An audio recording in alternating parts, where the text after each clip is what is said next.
Hello everyone, welcome to the episode 67 of SoLeadSaturday. The guest we have today, Joey Edelman, is an award-winning Olympus Visionary photographer, photo educator, and the host of the TOGCHAT Photography Podcast. His educational mission to help photographers to develop a solid understanding of the hows and whys behind creating great photographs. He takes great pride in sharing his experience to motivate and educate new and experienced photographers all over the world via his popular YouTube channel, Photo Joey Edelman, which boasts over 174K subscribers. His weekly talk chat live stream and photography podcast is viewed or listened to in over 100 countries. Joey has also earned a reputation as a lively and popular presenter at photography conferences and is frequently featured on the major photography news websites and podcasts. Joey's career has spanned 5 decades, wow, from his start as a newspaper photojournalist to his work today photographing all types of people. His work has been published internationally in magazines like Maxim, Cosmopolitan, Get Fit, and Shape, to name but a few. He has been called upon to complete assignments for both the New York Times and the Los Angeles Times and has serviced commercial advertising clients from all over the United States. Wow, quite interesting and somebody to have which has 5 decades of work experience and seen the evolution of photography field is a great thing. I can't wait to hear from him. So let's just welcome him and hear more about his career journey. How did he find his area of interest and managing to lead that? Welcome, Joe. Very happy to have you on the show and really appreciate all your time and consideration on the Sunday afternoon. Thanks so much for having me, Alicia. It's my pleasure. Yeah, it's I can't wait to hear because I always enjoy being in front of the camera. So it's all credit to the behind the camera people as well. So it's very happy, very happy to have you as a guest on the SoLeadSaturday. Awesome. We are good to start. So the first section that we have is about the passion and interest. So how did you find your passion in this particular photography field, and what steps did you take to pursue that passion, and what motivates you to do it every day in this, to be in this field? Well, let me try and give you a very condensed version. Otherwise, I would need a few hours to answer that question. But I started when I was very young. I got my first camera when I was 11 years old. By the time I was a teenager, I think the bug had bit me and I was hooked. I mean, I knew that photography was something that I loved. I was fortunate to meet and find some very, very good mentors very early in my career that encouraged me and kind of helped me stay focused on a good start. They saw my potential, and so they were mentors who didn't tell me how to do things. They were mentors that taught me how to think for myself, which in hindsight I really appreciate. So in my career, I've done a little bit of everything photographically. I started out as a newspaper photographer when I got out of high school. And from there, I wound up moving on in my mid-20s and opened a portrait and wedding studio. And from there, I wound up doing some commercial advertising photography, and I was photographing products and food. And then from there, I got into fashion. And it's been probably the last 6 or 7 years now that I've actually been operating a YouTube channel. I have 174,000 subscribers and traveling the country when we're not in a pandemic and teaching, doing workshops, etc. So I like to tell people I still don't know what I'm going to do when I grow up, but I know that it will involve a camera. That's the one thing for sure that I'm positive. Wow. That's great. Actually, that is important, right? To find out at least the one element of it, what you want to pursue further. So, and the way you said that, you started very early, like 11 years old when you were 11 or something. So it's great to have getting such kind of mentors as well, right? In early your age, actually, that because that will craft your entire career. Absolutely. So thank you so much for sharing that. Moving Sure. to our next section is questions from the audience, and I have Mhm. shortlisted a couple of questions from you for you actually. So the first question under that segment is: do you really need to edit your photos, and how much is the editing effort after clicking the photo? So, to give you a fair answer, Uh huh. what you have to do is you have to ask yourself one simple question, Mm-hmm. and that is, why did you take the picture? Uh huh. If you're using a professional camera, Uh huh. if you are if you're taking the picture with the goal of it being a really nice, Uh huh. really presentable photograph, then yes, you should understand that you should be editing and what they actually call post processing Mm-hmm. your image. The reason is every camera on the market today, with the exception of our smartphones, and even that's changing, but every camera on the market is designed to shoot what photographers call a raw file. It's basically like a digital version of a negative from the film days. Mm-hmm. Raw files, just like negatives, Mm-hmm. are intended to be developed or edited. Uh huh. So, the camera is a computer. I Mm-hmm. mean, we call them cameras still, but really they're computers that take pictures, which is incredible, Mm-hmm. but it is not capable of understanding our imagination. So it's not even about what we see because, as you know, computers, have advanced to the point with artificial intelligence and all the technology we have. They're capable of thinking every bit as good as, if not better than we do in many cases, Mm-hmm. but they're not capable of understanding our imagination or the way we want to interpret things. So that's where the editing comes in. In terms of how much, Uh huh. it really, again, it depends on what you're trying to accomplish. If we're asking that question in the context of, well, if I was taking a picture of you, Uh maybe that you wanted to use for your marketing, for your podcast, or for your LinkedIn profile, huh. then it really wouldn't be appropriate to do a lot of editing and kind of change the way you look. And of course, not that we need to. You're beautiful. You would make a great subject, but we would still want the picture to be a good representation of you. If we were trying to do something that was meant to be artistic Mm-hmm. and creative and conceptual, then really there are no rules. You can edit and create as much as you want. For me, one of the things that is very exciting about photography today with digital technology, we are really only limited by our own imagination. Mm-hmm. If we can think of it, we can create it. So Mm-hmm. for me, I find that to be very exciting. But I hate to kind of give it a rule. It all comes back to, why do you want the picture in the first place? What are you trying to do with that picture? That's really going to give you more of I guess I would say, a common sense answer in terms of how much should we manipulate it or edit it or change it. Mm-hmm. Yep, yep, yep. That makes sense. And one more point that you mentioned, it again depends upon where you are using that photo. So that is like an important factor, I guess. And when it comes, Yes, very much. yeah, and Why is one of those questions that we don't ask enough? yeah. I have two little grandchildren. One's 2 and one's 6, Mm-hmm. and they're, of course, both at that stage where parents are really sick and tired of hearing why, and we discourage people Mm-hmm. to ask why.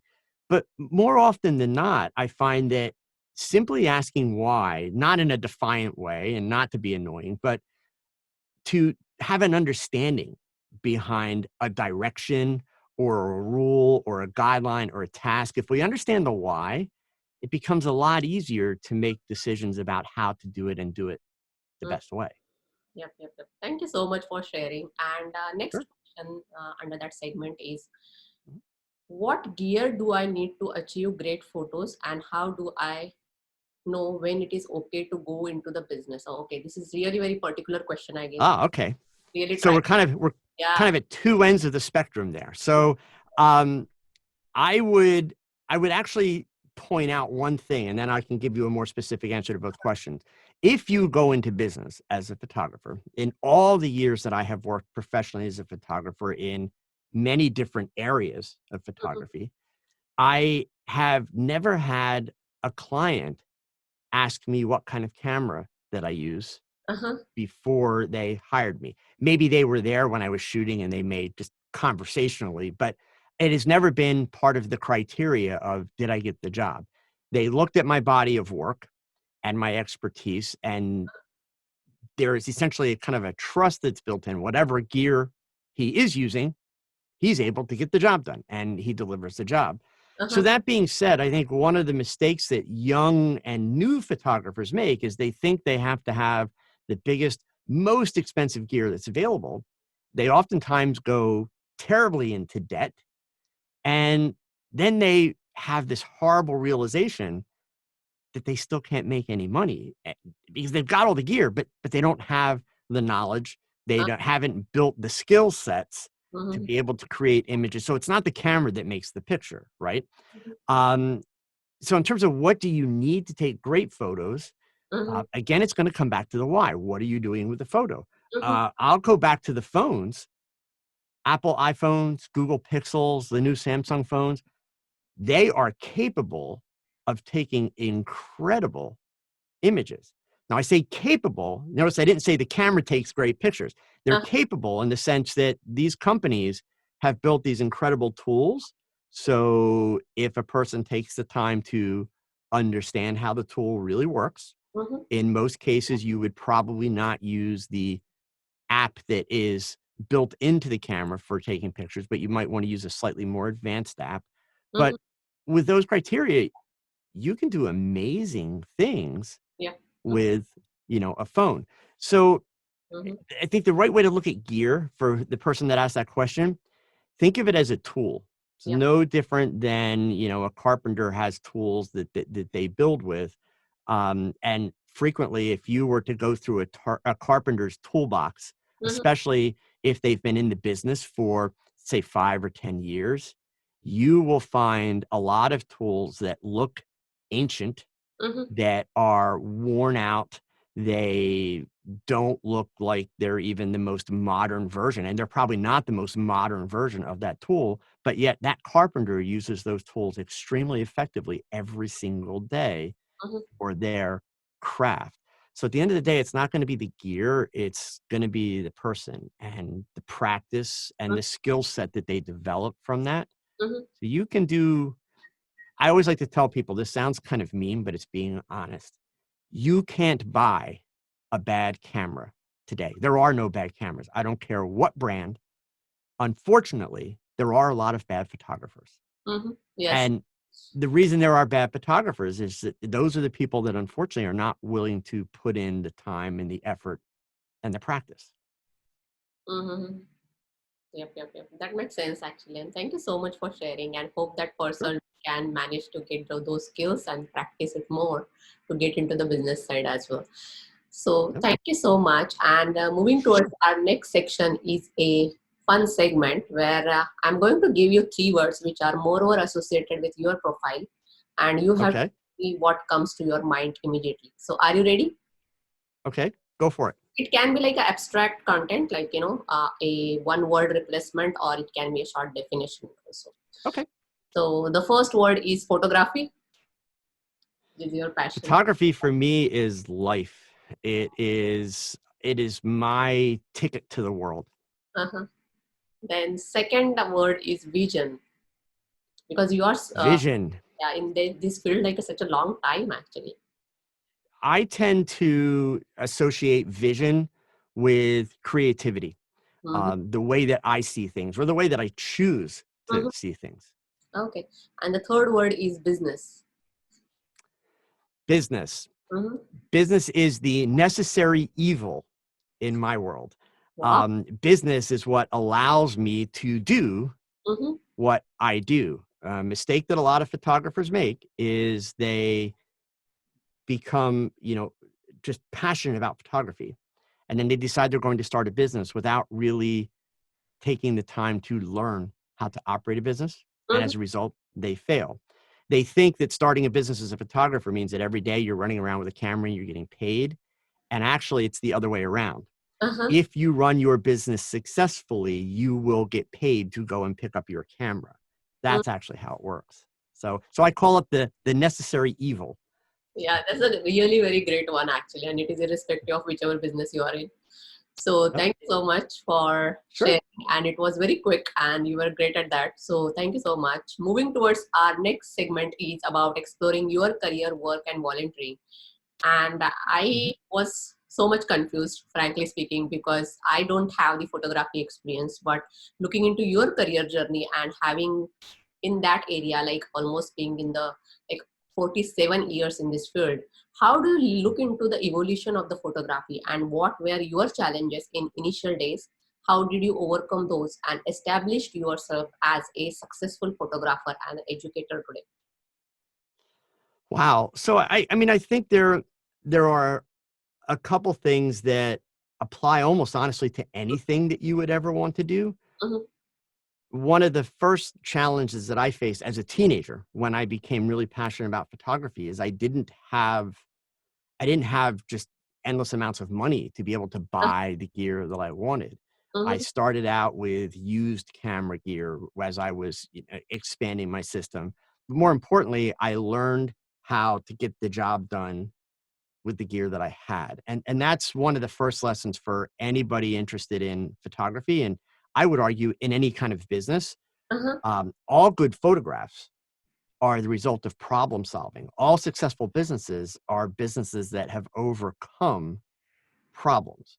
Mm-hmm. So, in my world, even to this day, a lot of what I teach, we like to refer to it as DIY. It's the do it yourself, mentality. Wow. Um, Certainly, there is so much photography gear that you can just spend and spend and spend, and the gear is beautiful. We in the photography world, we call it having gas. Uh-huh. Gas stands for gear acquisition syndrome, meaning we like toys. So the problem is that's expensive, and it certainly doesn't help you if you are running a business from a profit margin. So I try to really encourage, photographers learn how to solve problems, learn to DIY. If you're looking at a piece of gear, you have to be honest with yourself. Do I need it or do I want it? Is it going to have a major impact on my ability to create great images, or is it maybe only going to help me for one idea that I have? If it's falling into those second categories, then we want to kind of, DIY it in that sense. And then Mm-hmm. I think the other big thing in terms of, advice to make a long-term career, Mm-hmm. you have to be willing, and this sounds very cliche, but Uh, it's truth. You have to be willing to fail. mhm, In fact, I'm at a point in my career now, you mentioned I've been shooting for 47 years. And while on one hand, mhm, I'm proud of that and that's great, on the other hand, from a creativity uh, standpoint, it actually makes it more challenging to be creative. mhm, I've seen so many things. I've photographed so many things. I've done all this stuff. I I know what will work, what won't work. So it's actually much harder to think outside the box mhm, and to come up with new things. And for me, mhm, it came much later in my life, but it was the realization that I've got to actually embrace the idea of failing. And where many of my coolest ideas come from at this point is picking up something like a roll of aluminum foil in the kitchen mhm, and saying to myself, what if I took this aluminum foil and wrapped it around a model's head and made it like it was some big headpiece? mhm, And then what if I threw color light into that aluminum foil? And indeed, most of these ideas, when I first get in front of the camera, they look horrible.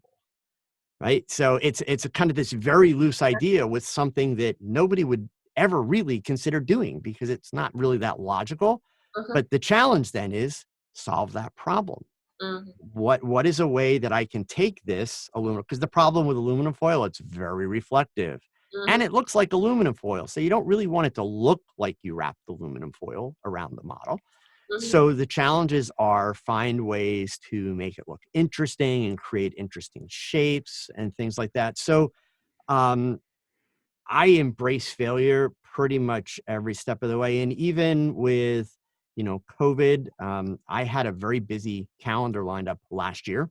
mhm, And in fact, it was a year ago this coming week that I came back from my last speaking engagement in Florida, mhm, and then pretty much, the world shut down right after that. So for me, it was like, okay, how am I going to pay my bills? What am I going to do? And since I'm an educator, I immediately thought of, going online.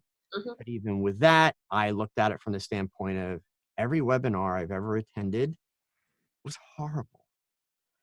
All that I had in my mind was this, idea of the person staring down at their laptop screen and, sitting there, okay, well, I want to show you some slides here. Let me oh, wait, that's the wrong deck. Let me just switch my screen over. And I'm sitting there like, oh my God, like, can't you this should be organized before you get in front of a group of people.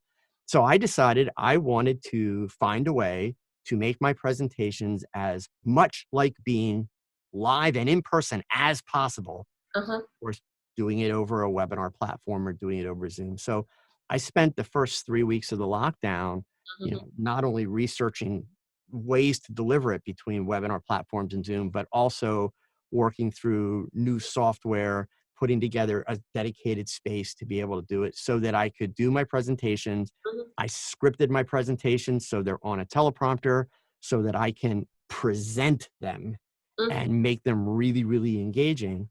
Mhm. And I actually had a very good year financially last year, but it was that, embrace the change and solve problems. Yeah. So, Yeah.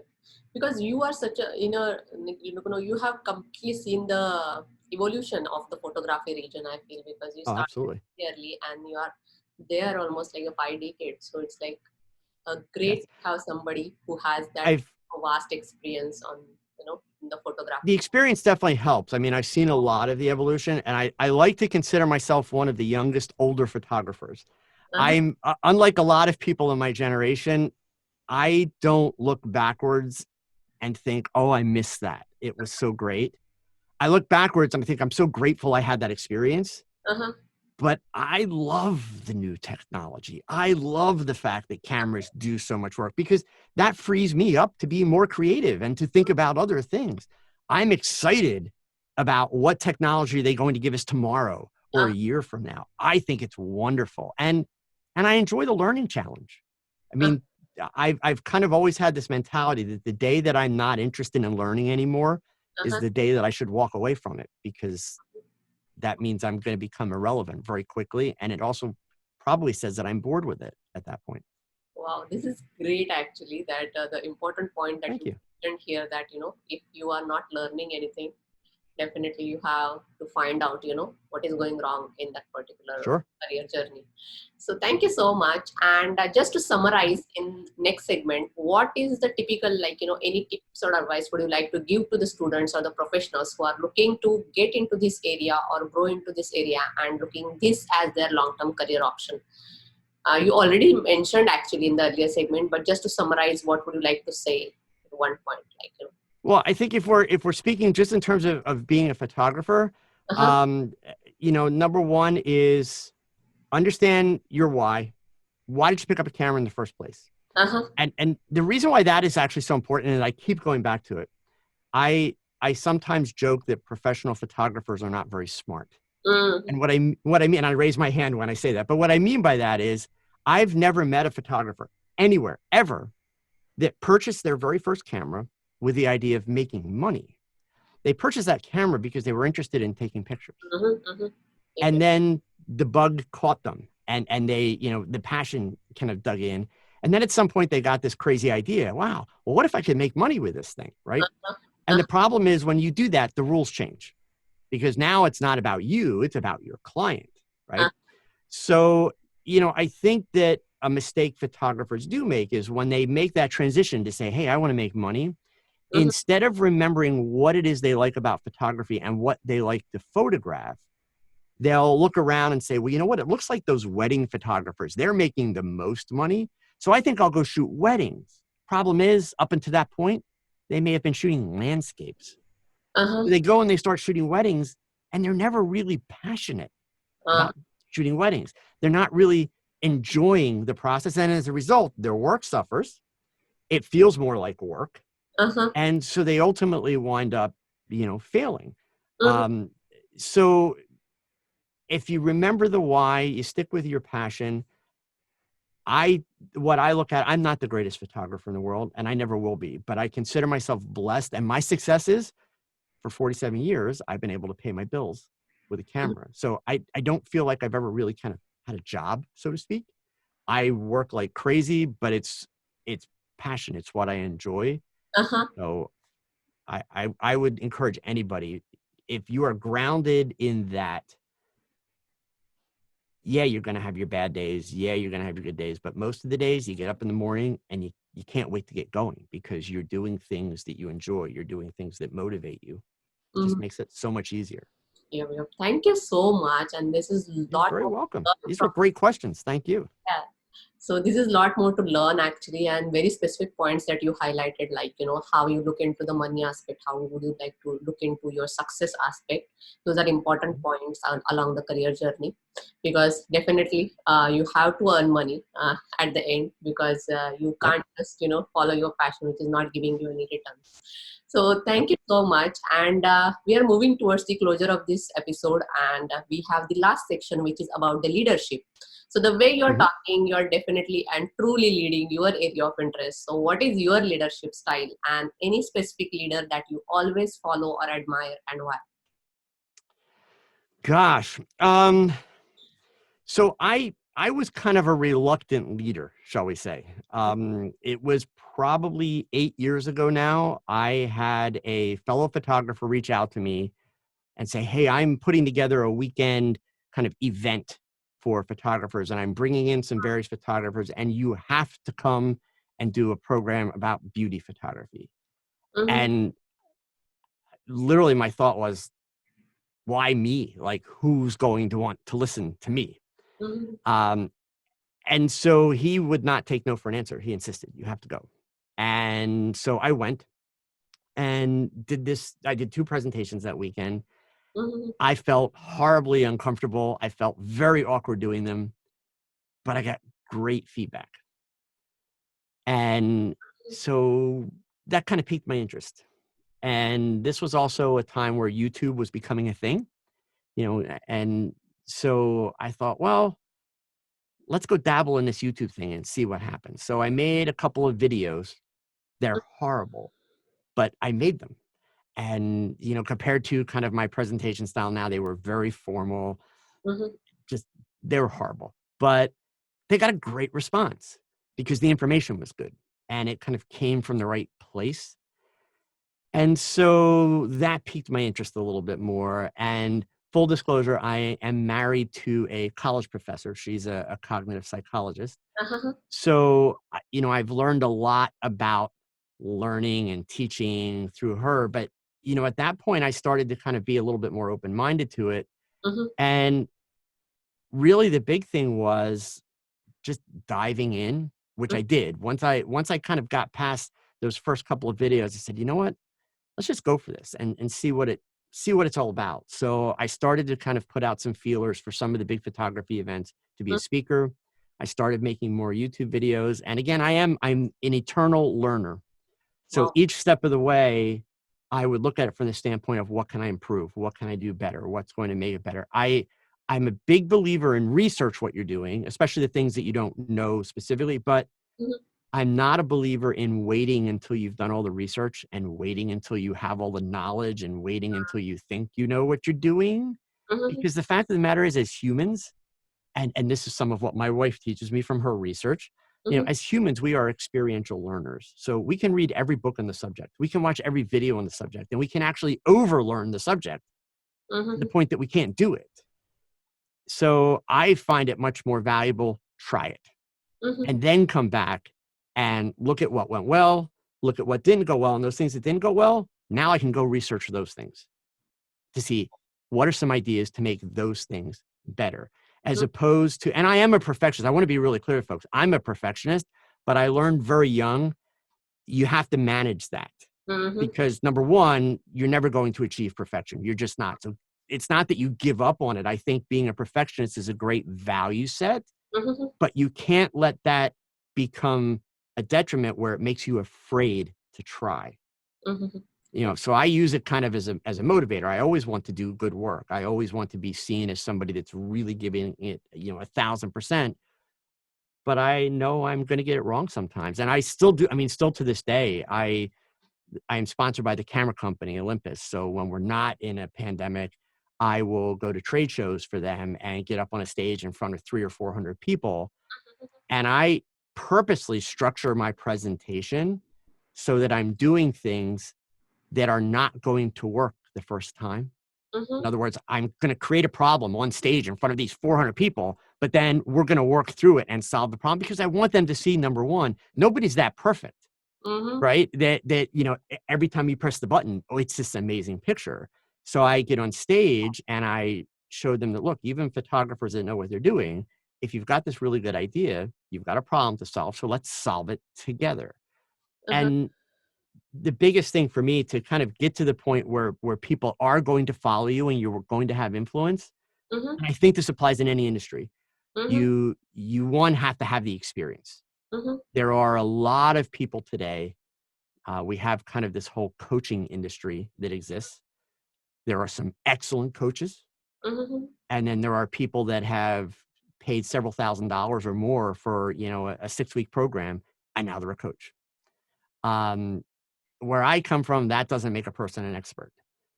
So I think that even if you are that person that spent that money and did the 6-week program, the key is always teach from your heart and teach from what you know, not what you read, not what you learned, but what you've experienced. And if you do that, you can always provide value. And that's really the thing. It's like, if you're going to be a leader, people will follow you regardless of your business, regardless of what you do, if you are actually providing value. If you're just standing up on a soapbox and claiming to know everything and spouting off a bunch of cool keywords and buzz phrases, yeah, you'll get people's attention for 5 minutes, but they're also going to leave you very quickly. They're not going to hang around. So it really comes down to actually being able to make a difference for people. And that's actually where my mission statement came from. My mission statement is helping photographers understand the hows and whys behind making consistently good photographs. Instead of telling them you have to do this or you have to do that, it's more a matter of a photographer says, hey, how do I do this? I'm going to ask them 5 questions back to teach them how to think through the solution and then help them with the final piece. But I'm not just going to say, yeah, do this, because that's making a big assumption that, number one, they understand it, and number two, that they have the experience. So it's got to come from the heart.